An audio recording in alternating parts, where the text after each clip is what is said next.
Hello and welcome. We are so excited to welcome you to Living Cities Earth experience.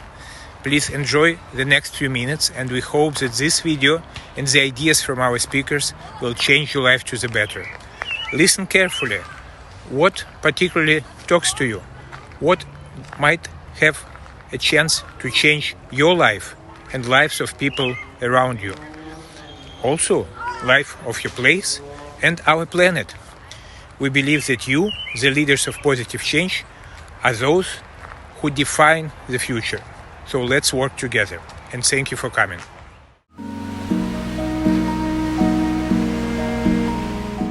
Wonderful. Thank you very much, everybody who collaborated on this short video. Very inspiring. And so the first question, I guess I would like to ask our esteemed panel participants is, do you personally want to be happy? Would you like other 8 billion people to be happy, in the profound sense, of course, of being happy? And what does it mean to you? Are you a happy person?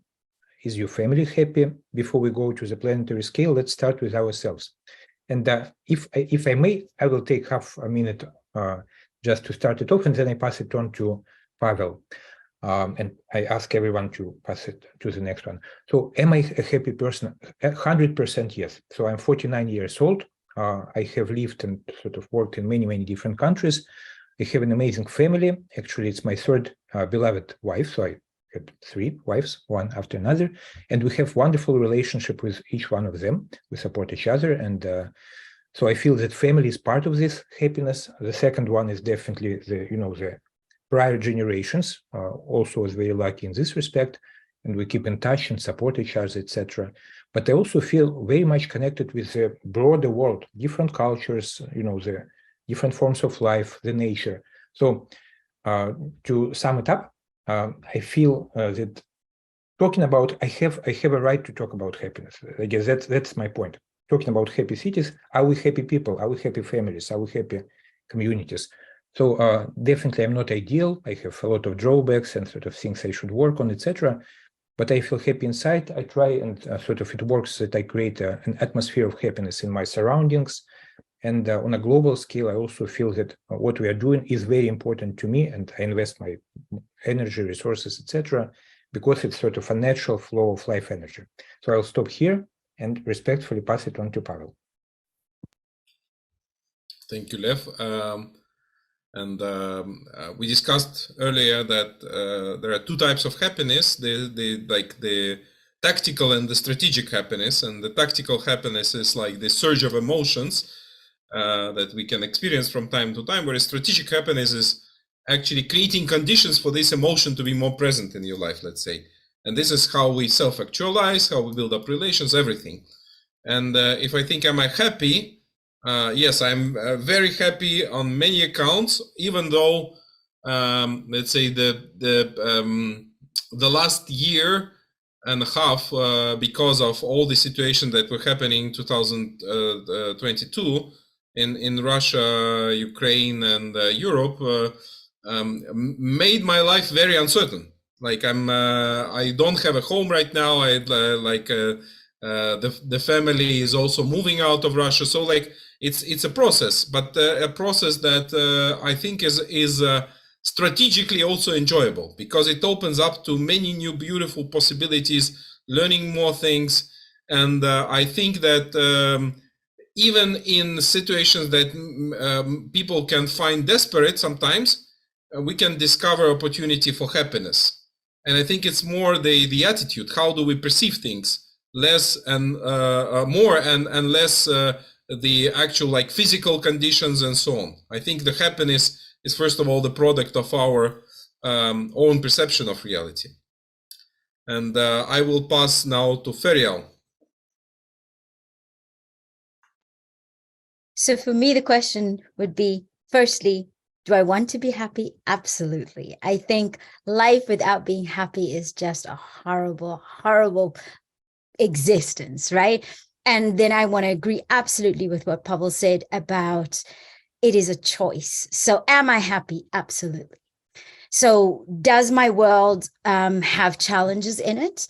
Yes, but it is that new eyes with which I look at those challenges, because it's that moment where I start to realize that life is this grand adventure. And the moment that I have that awe with which I approach it with that adventurous spirit, then even that which is perhaps really hard, I understand that as, so for me, happiness would be to embrace life with everything that I have in me, and to really make it that beautiful, grand, amazing adventure.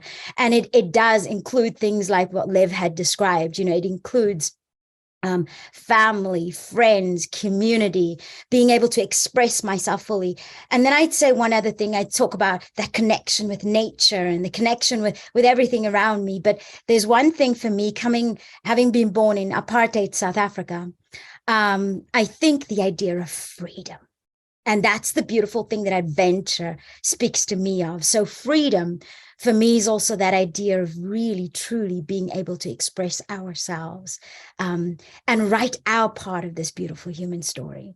So if we can create opportunities that every human is able to have that freedom, that to me is happiness.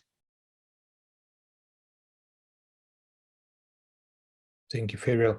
I'll pass it on maybe to Marilyn and then to Alexander. But before, Marilyn, before you talk, quick note, we worked with a book called Happy City, right, relevant to our discussion.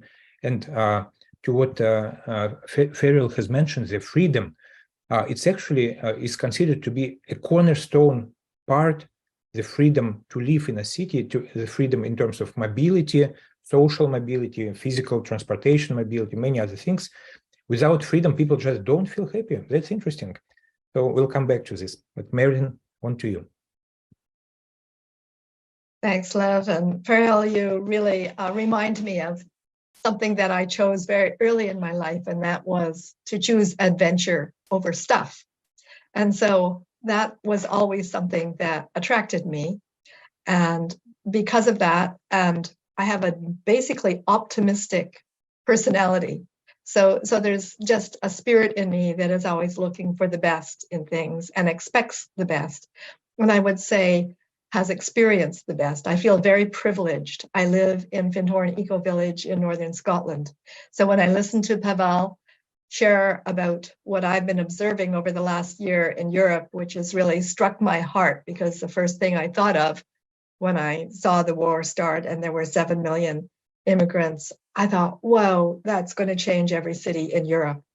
And because the Findhorn Eco Village is actually international, we have Ukrainian refugees here. And so we also have some Russians here. And along with our other international residents, it makes for really interesting and diverse relationships. So I would say that for me, happiness arises not only from my optimism and my expectation that there is adventure in the world, but my capacity to appreciate beauty all around me. So I grew up in Canada and have had the opportunity to live in many parts of the world. And everywhere I have ever gone, I've always thought that we had the most incredibly beautiful planet. And I also find beauty in all of our cities and our towns and our eco-villages. And when I think not only of freedom, because that's something that I realized when I first went to Russia for my first book launch, well, first time I would meet Lev, I realized, oh my goodness, I had grown up in a society and all the ones that I had based my assumptions on were democratic, and that had much more freedom than I would say even in our democracies would admit to now in current years. In the last 10 years, I think democracies themselves have become less free. So I have optimism, I have adventure, I have freedom. But there's one other thing that I think that the happiness in my life comes from, and that is from care. So I talk about within cities of karma yoga. So caring for self so that we can care for others, and all together we care for our places, and together with the person, people, place, we care for the planet. And that's for me the deep care that Pavel talks about. That's where, quote, the strategic care comes from, because It's as big as a planet, and it comes down through all the different ways I interact and relate to people and all life on the planet, and with beings both seen and unseen. So I would say there is even such a thing as a happiness angel. And that is something that can give me a lot of support when life seems to be challenging. So that's a little bit about how I experience happiness. And Alexander, I pass the flute to you. Well, I'm going to take it in the form of the peace pole. Got it here. Thank you.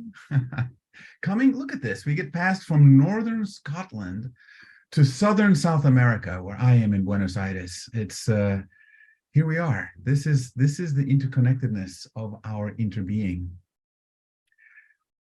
Am I happy? Right now, wow, yes. But listening to all of you, to each of you, the inspiration here, it fills me. And in this sense, you are humaning me. And I feel well.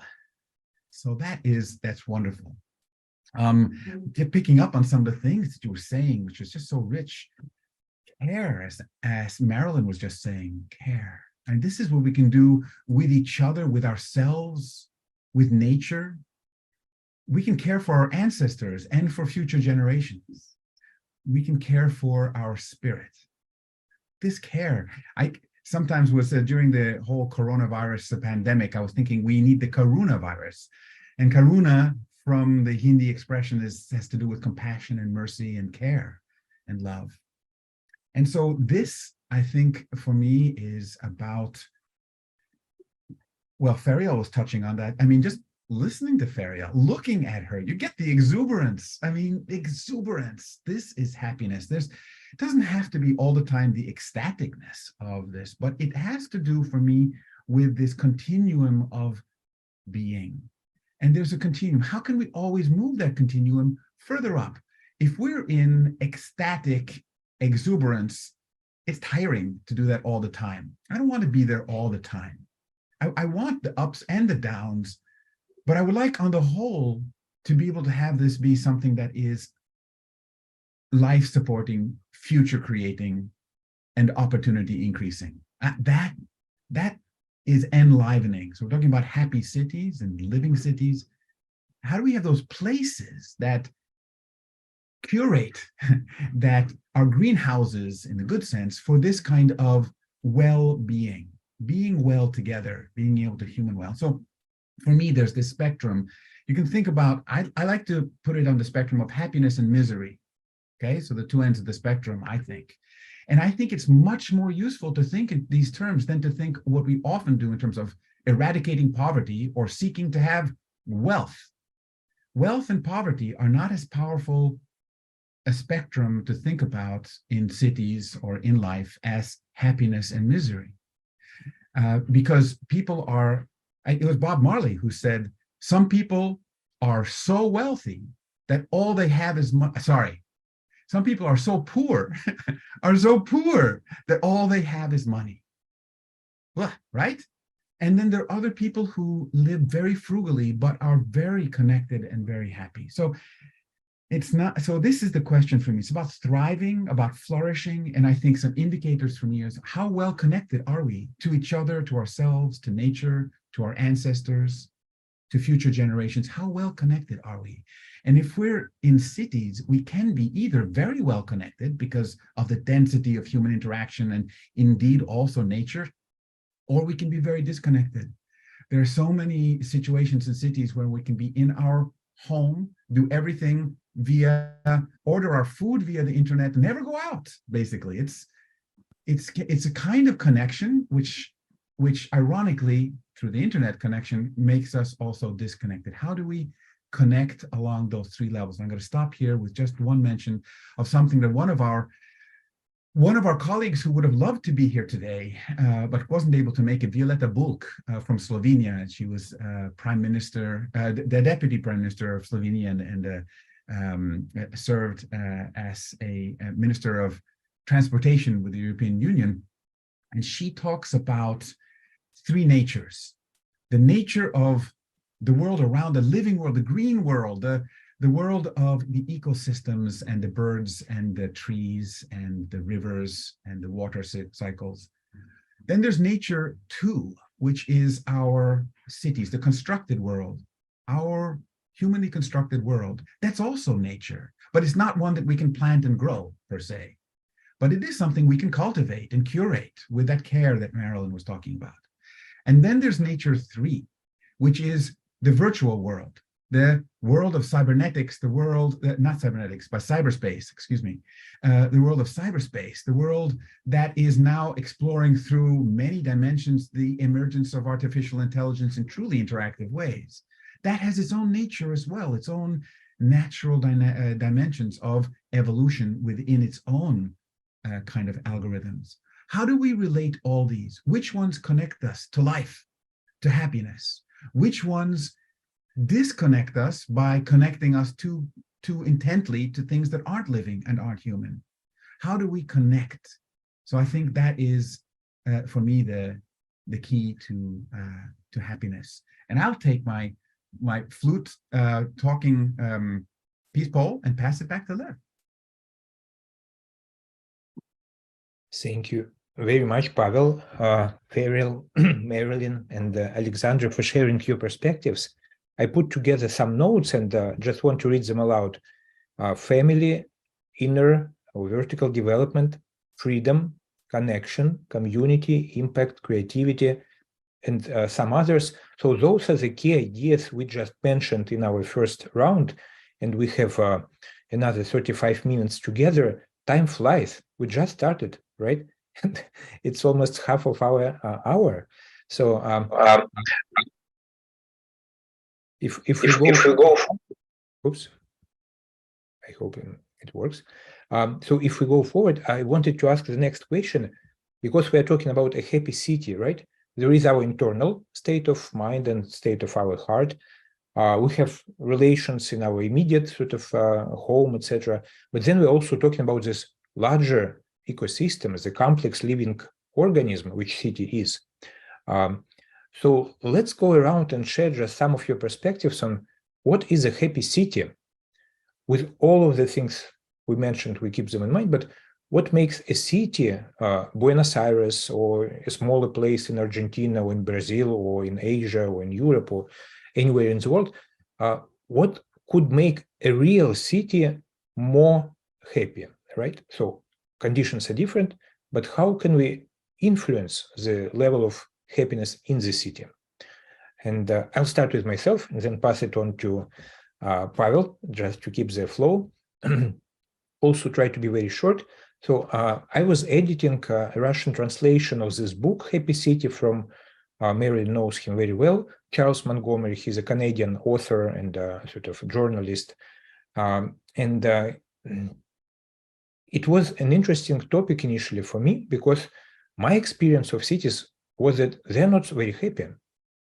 There are many difficulties, many challenges. Many people are not happy at all, actually.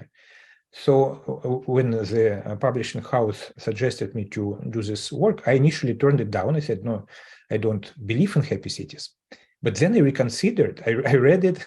So I turned it down, then I read it. Then I thought, no, there is a lot of sense in what he's talking about. And we got into this topic of happy cities maybe 5-6 years ago now.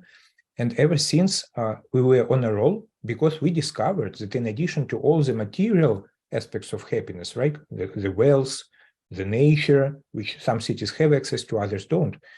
And sort of good relationship which are building, which takes years to build. There are a lot of things about happy cities which relate to the culture, right? How people perceive their life, how they perceive the relationships in their life, how they perceive themselves. Who are they?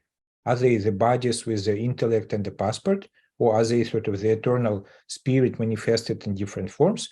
And we discovered that depending on the way people understand who they are, it completely changes the ability to be happy in any circumstances. So we developed this model of 3 levels of happiness. Pavel spoke about 2 levels.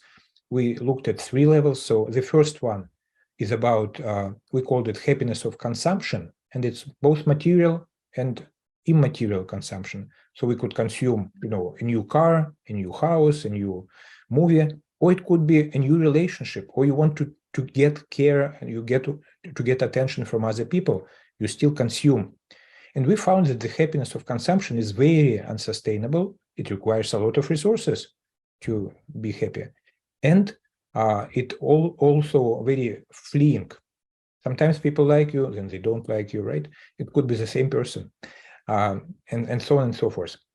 The second layer, which is much more stable and much more sustainable for the planet as well, we called it happiness of creation, the eudaimonic happiness Pavel referred to, but it's also happiness of care, right? Caring for other people and larger living systems, or for life in general. So happiness of caring, happiness of creativity, that's the second level. Because when we create, we always feel happy, whether it's playing a flute or writing a book or creating, children. All of this is very sort of, it gives you pleasure because you are in some sort of creative flow of life. And the third level of happiness we also sort of discovered, we call it absolute happiness or unconditional happiness.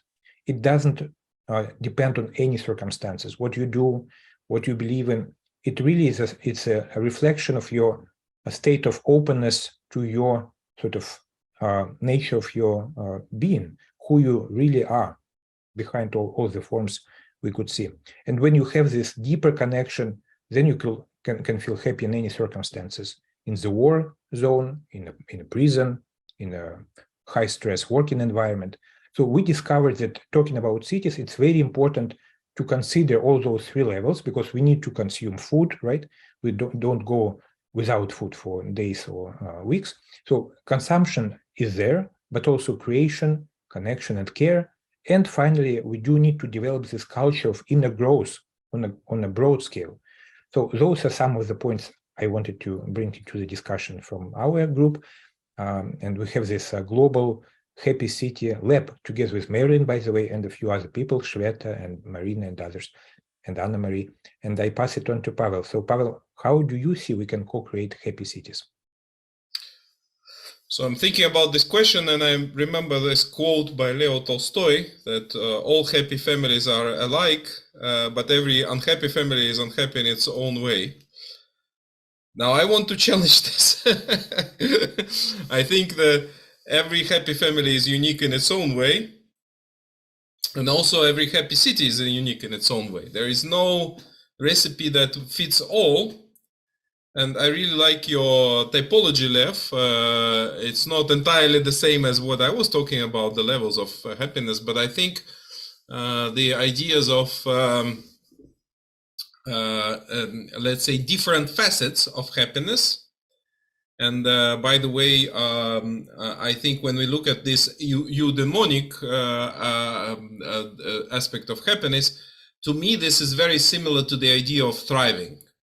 Actually, if we think what thriving means, and if we think what happiness, this strategic happiness means, we will find that they're very interconnected, very similar. Actually, there are many aspects, and I would say, to me, different cities require different dimensions, let's say, of creating their own happiness. So just last week, I was traveling through cities of Italy, and I visited some of the major ones like Venice and Milano and Rome and Trieste and Pisa. And each of those cities had facets of what I could call a happy city. And each of these cities also bore some elements of which would make, I think, people unhappy in those cities. And these are very different facets, because, for instance, places like Venice or Trieste maybe have more of this, let's say, a more intimate, community-based,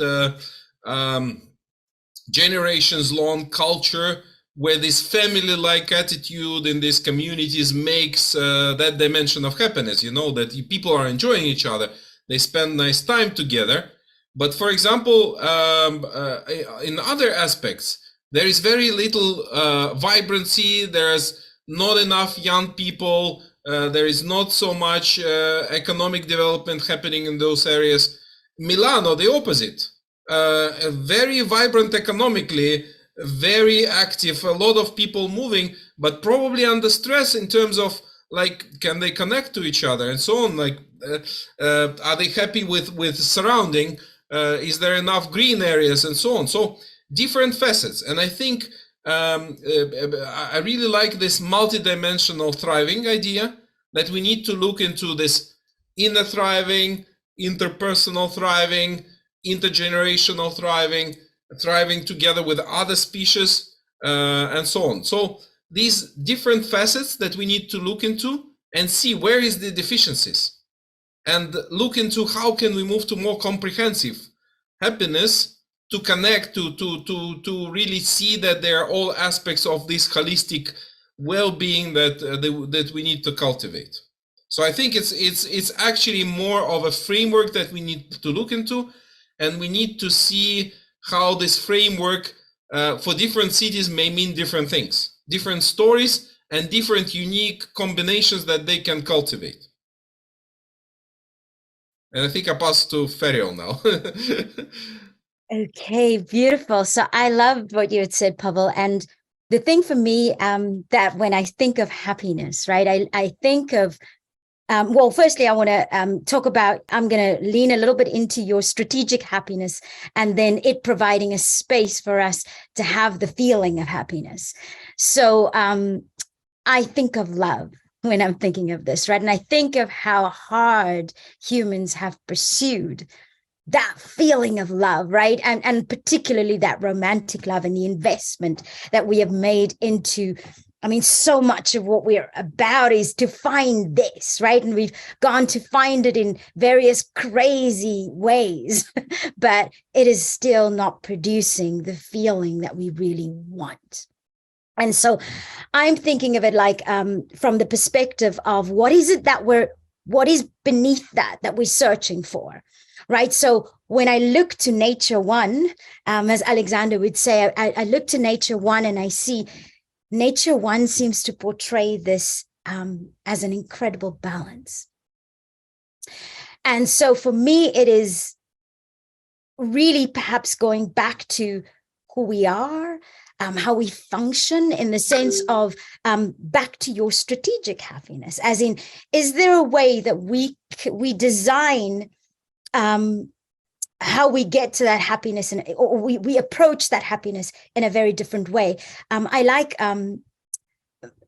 someone that inspires me a lot is Alan Watts. And Alan Watts talks about happiness that cannot be pursued directly, but it arises kind of naturally when one is fully engaged in this kind of present moment and living in that state of absolute mindfulness, right? And he believed that this pursuit of happiness was often the cause.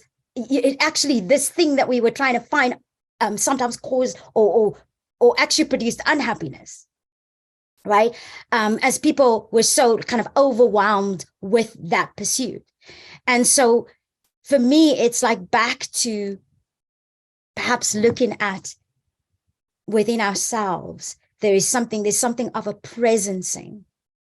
And as communities, as cities, as people, we do the very rushing around thing. And we do go into that. I mean, we created all these nightclubs and places in our cities. And I looked at it because for a time I was, I still do dance.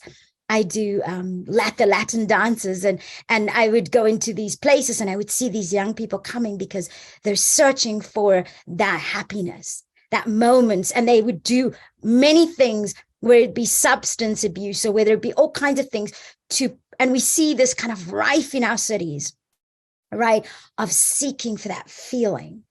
But really it is that state of happiness that they want. And even if they could just have it for a moment. And I think we don't have to have it for a moment, because that happiness isn't in the top of the mountain experiences only. It is in, I think I said it earlier, it is in that embracing of all of life and finding that balance, that beautiful, that all of it is here as this wonderful experience. So I want to offer the idea that for us to create these beautiful, happy cities, we have to have people who are willing to actually create that happiness from within themselves and from without that space, living it into the world. And then it no longer becomes a searching for, right? And also the moment that we embody that happiness, we start to build, we start to create the world from that space. And actually, one of the things I in my work that came up for me was this bit of research that was done by Deloitte Shift Index, where they did this survey and they asked the question, are people happy, in the sense of, do they like the way that they express themselves into the world, and do they like the world that they live in? And of course, I mean, I do this in my courses and things as well. 90% of people came back saying we don't like the world we live in, and 80% said we don't like the way that we express ourselves in the world. So what that means for me is, if we're designing out of unhappiness, we end up designing the chaos and the various different layers of complexity that we now experiencing in the world as these nested crises. But I think if we, so what I'm offering is to say, how about we go inward a little bit? How about we go and find that balance that creates the happiness within us? And from that space, when we design, it is a natural cause of that happiness that we would design happy cities and happy places to be in.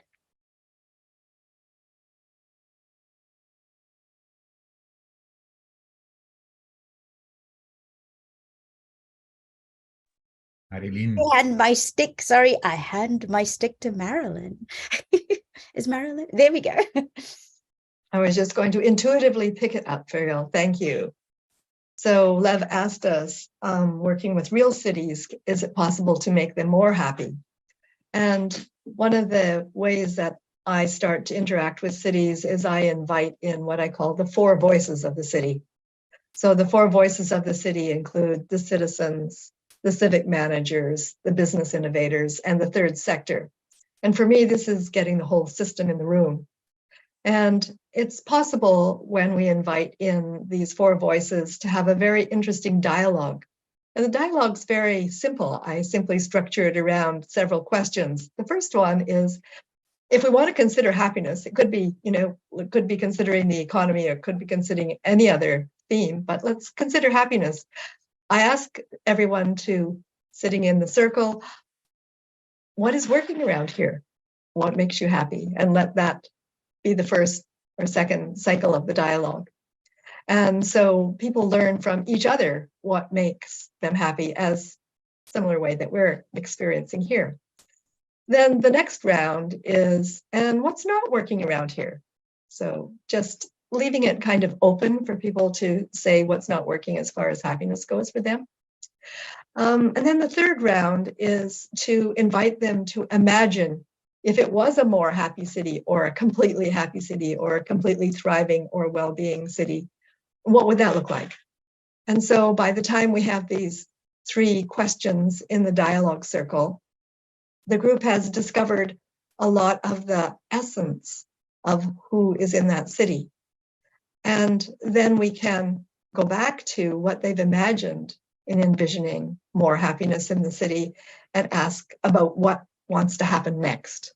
So we build a platform for them to notice what they're noticing, and to be interested and curious about taking a next step. And so in deepening this kind of dialogue, I've worked with cities, I've moved into cities who've asked me to work with them and said, well, here's a proposal for 10 years. Most people want instant happiness. But I know that happiness in this kind of exploration actually takes a time to learn. And if we remember from that video, there was both learning and unlearning that we were imagining in Living Cities Earth. And that is very definitely my experience, that people can learn to be happy and they can unlearn what does not make them happy. And in that process, what I discover with people is that they also notice that there is a purpose to their city. And the purpose is to serve something much larger than them. I do believe that people discover not only is there an inner purpose, how do all of these four voices, the citizens, the civic managers, the business innovators, and the third sector, work together to achieve something, like it could be simply economic thriving.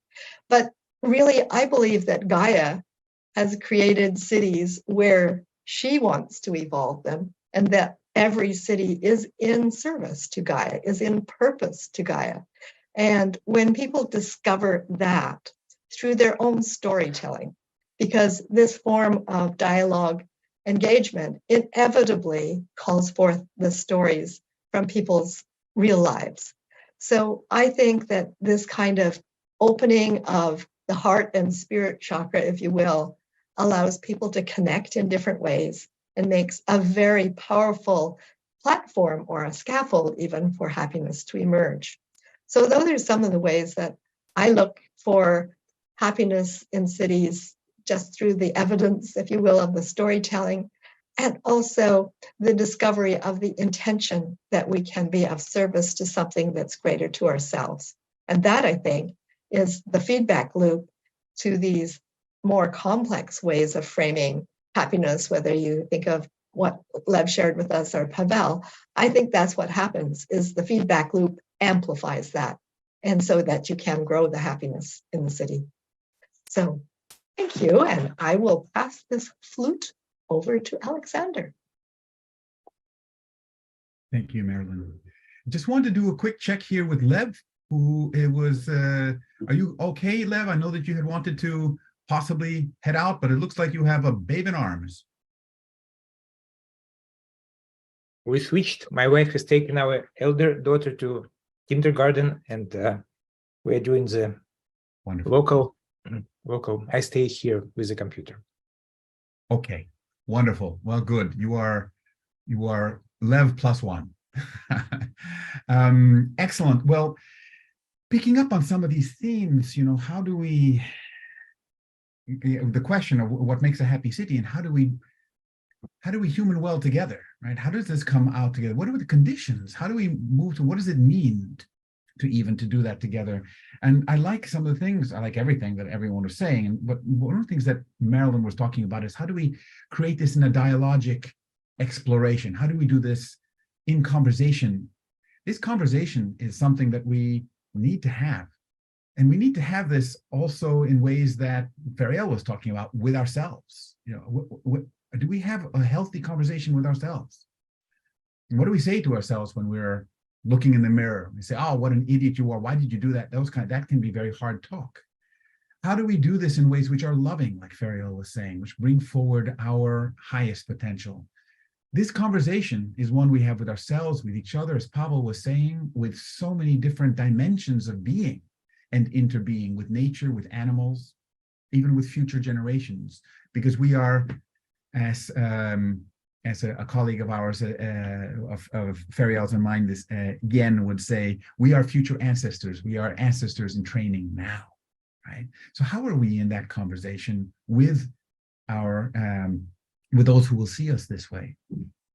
One of the things that, and I want to mention that also another colleague of mine, David Price, comes up with the term of dialogue. I love that. It's not just dialogue, it's dialogue, which is this conversation with nature.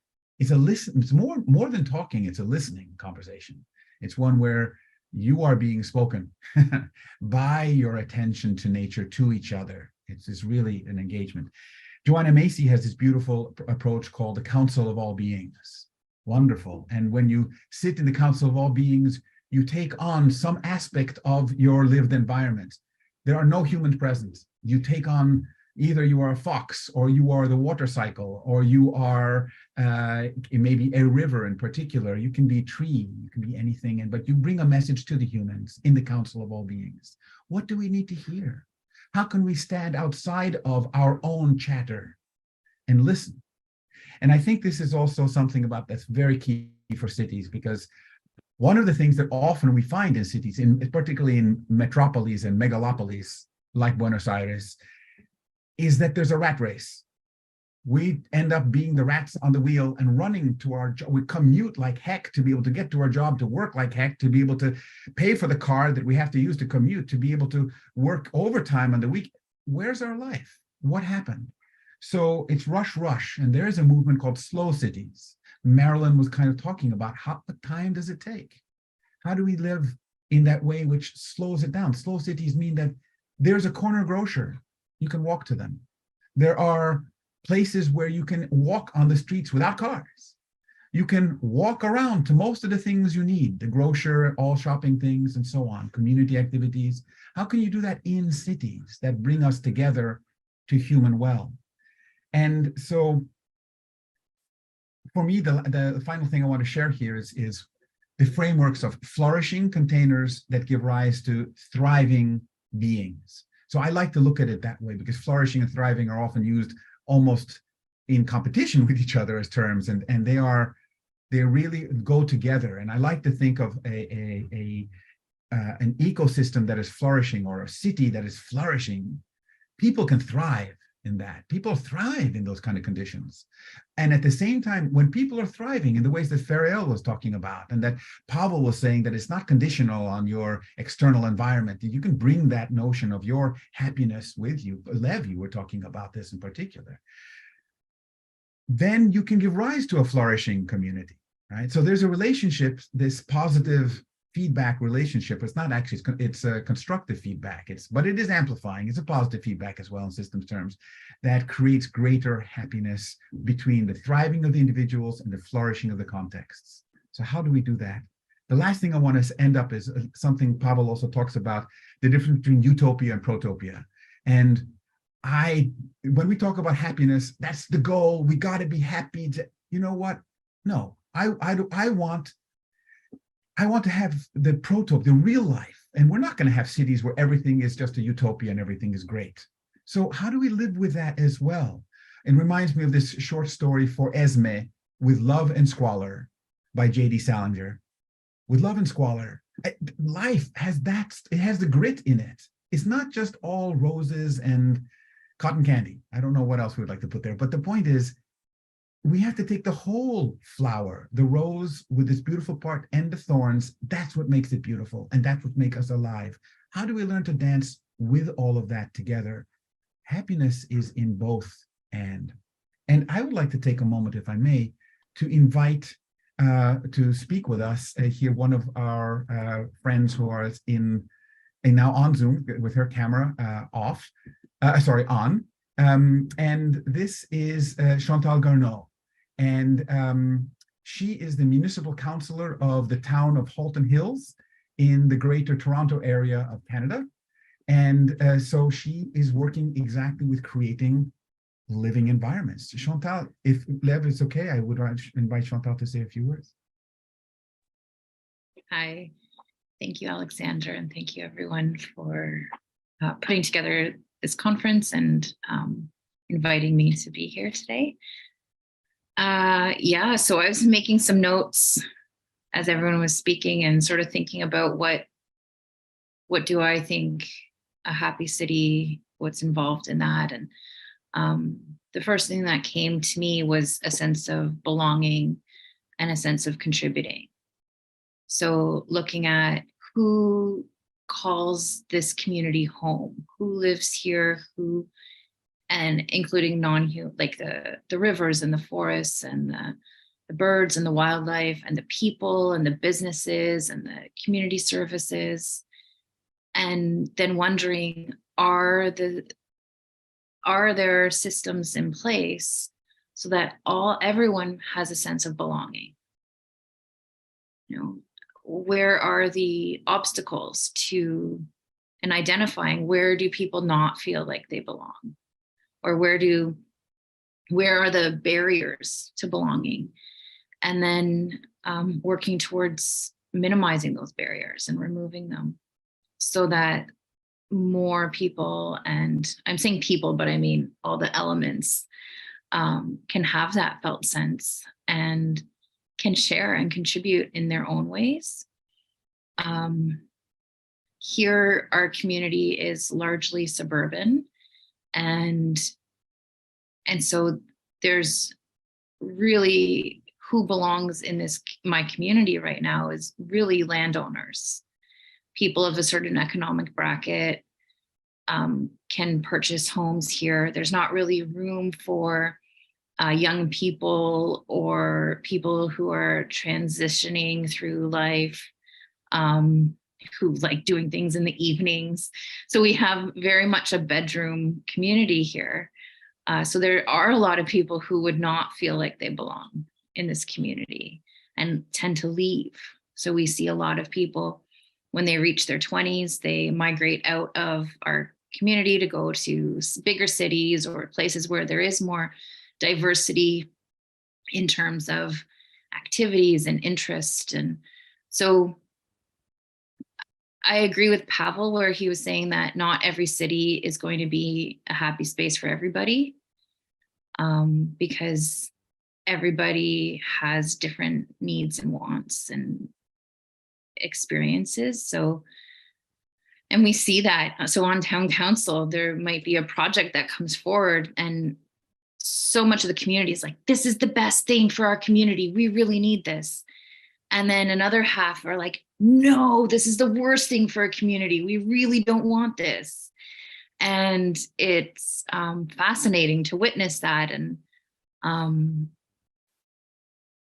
make decisions from a higher perspective around what's good for the community as a whole. And whose voices are we hearing and whose voices are we not hearing? So I think really, in order for a city to thrive or be happy, then we need to make space to hear the voices of those who don't typically speak really loudly or haven't felt like there's been room or space for them to speak in the past. Thank you very much, Chantal. Is it Chantal or Chantal? Chantal. Chantal. Beautiful. Wow. Thank you. I wrote down belonging, sense of belonging and contributing. So both ends, that's beautiful. And as you and Alexander, you spoke about communities, and I saw that another co-founder of Living Cities Earth, Stefano Serafini, joined us. So I don't know whether Stefano is available. He also has a small child. So, but if he is, Stefano, if you can join us for a couple of minutes. Stefano actually moved to a small community, as far as I know. Hello. Hi, how are you Another doing? Another young father. Yes. So probably you may hear something in the background. So sorry That's for fine. that. That's fine. Stefano, among other things, he's chief editor of International Journal of Biourbanism, and he loves topics about how cities could lead to happiness or unhappiness for both people and the nation and other forms of life.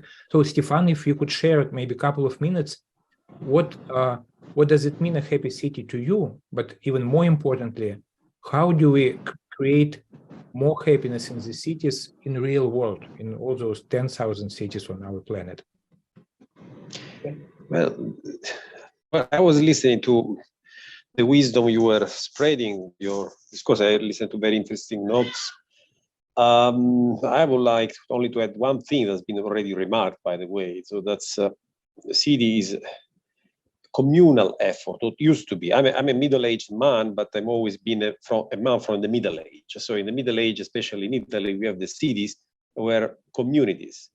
So they have a common goal, and they were meant as a tool for something existential, something metaphysical. So life was considered something that was absolute.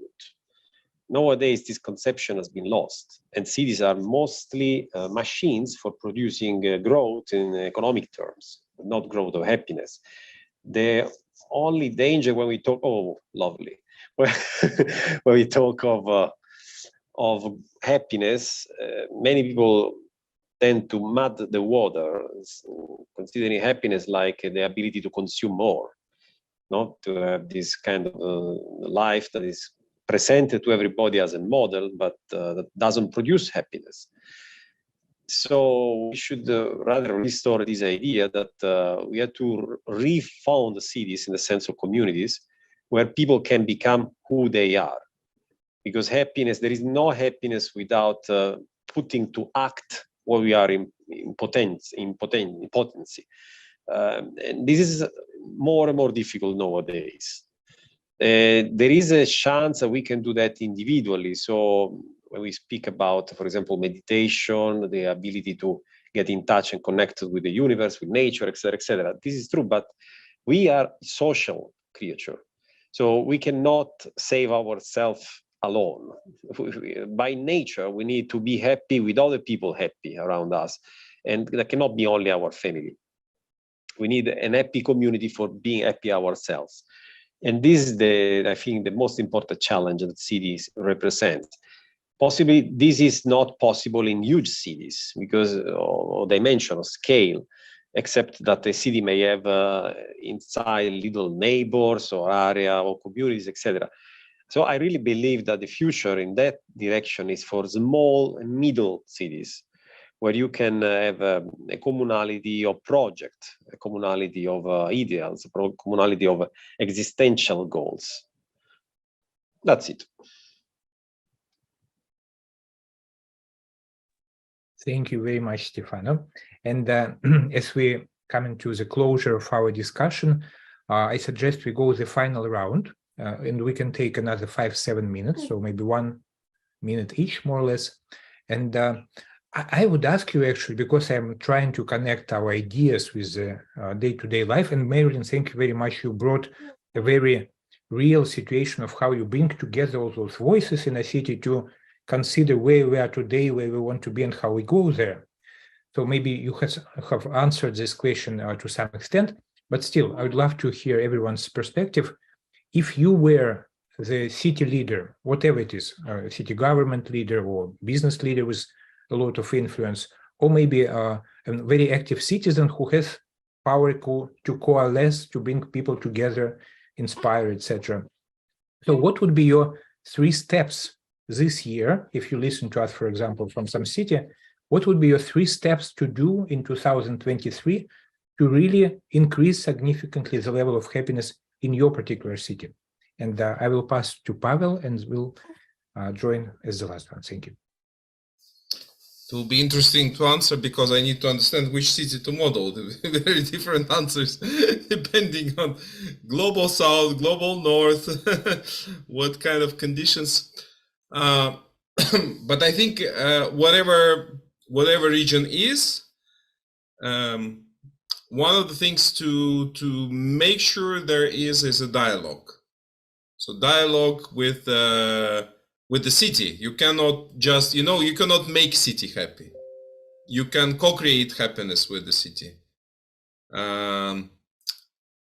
Yeah, and I think the rest will follow. So it's the rest is like to create a process of learning that comes out of that dialogue, which is about collective visioning of what the happy city, this particular city, can be, and then some specific projects that can come out of it.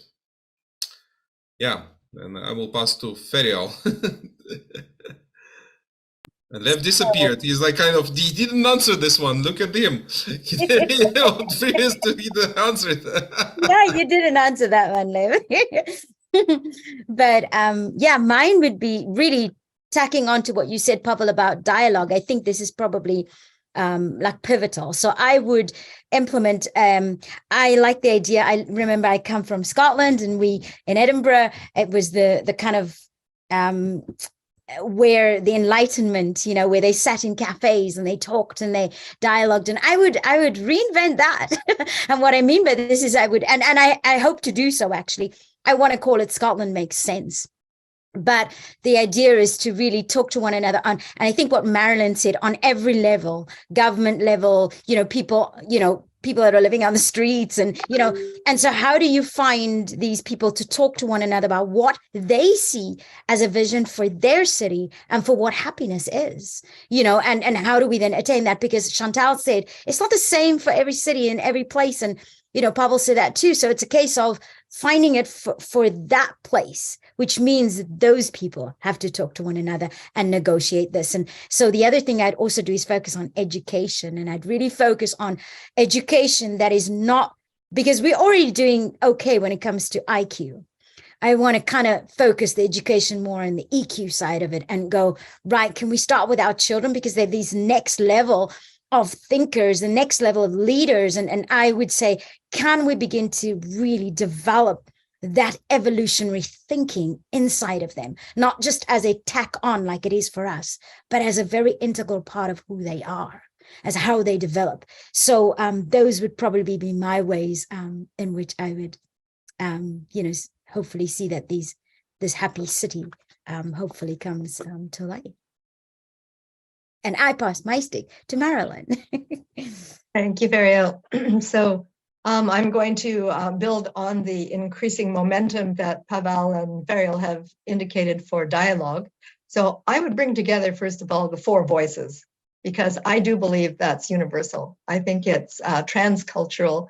And when you purposefully bring those 4 voices, the citizens, the civic managers, the business innovators, and the third sector together, you get that whole system in the dialogue. And I would encourage and hold the space so that it can be very rich storytelling.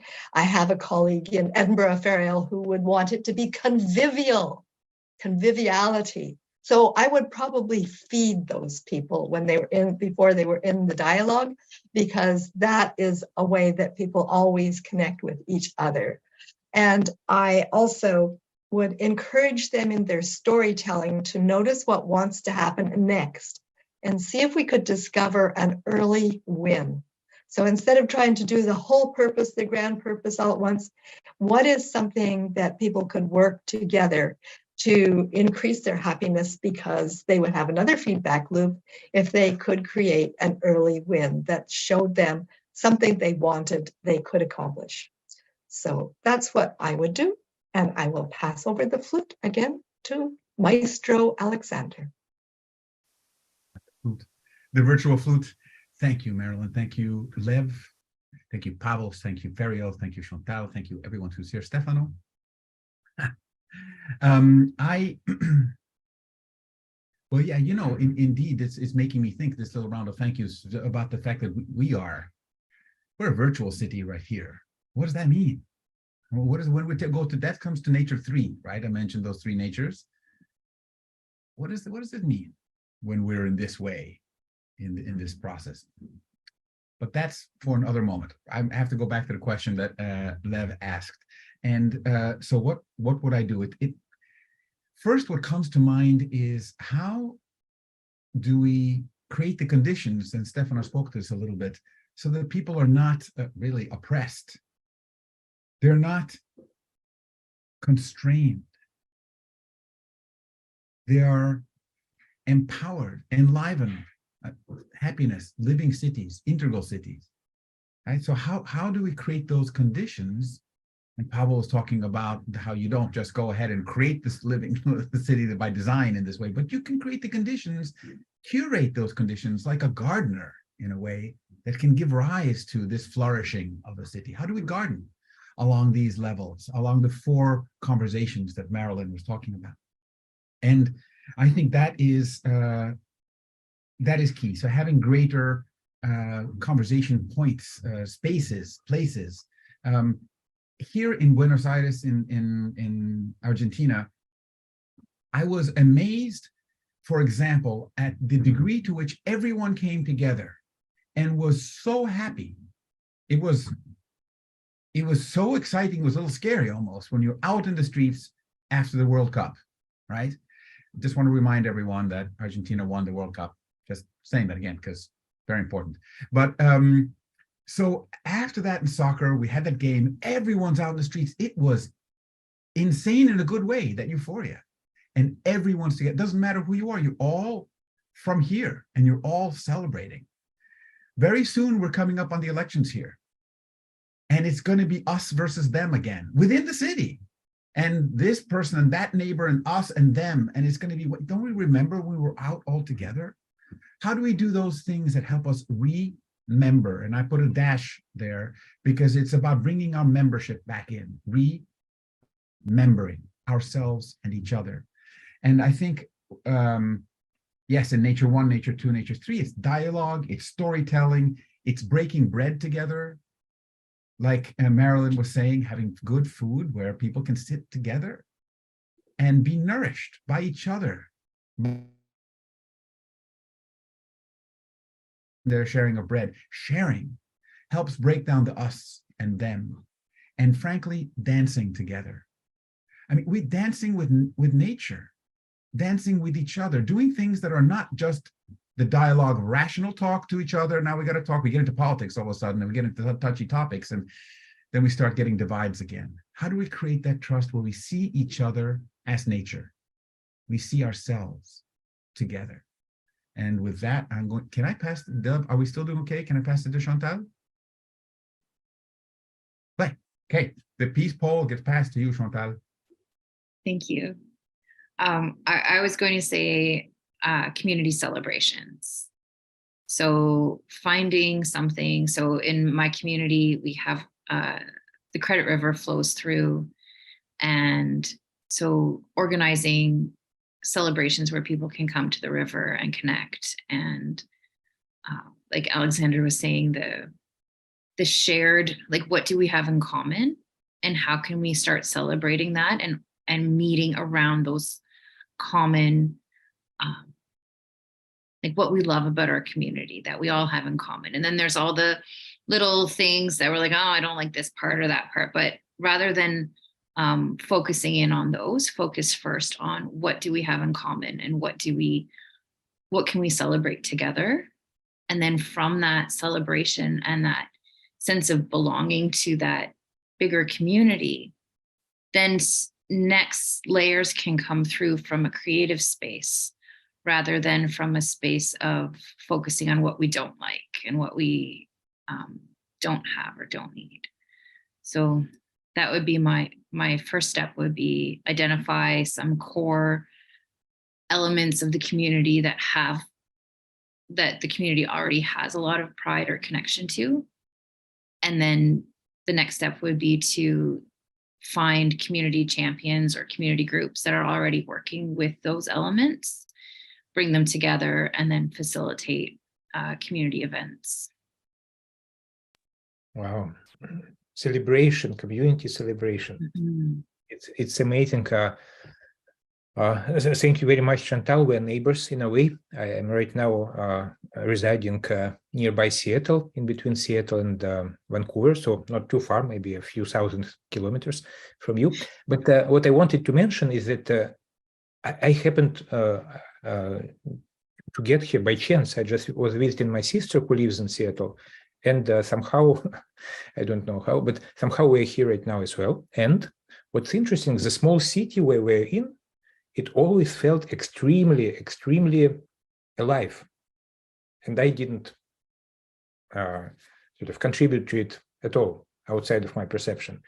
But it's so simple and yet beautiful. And I was listening to our discussion today, and everything which we said, sense of community, sense of belonging, celebration, small win, not small, but early wins, interconnections, and all those things, now I see that they have them implemented here. So at some point, I'll definitely invite all of us to come together.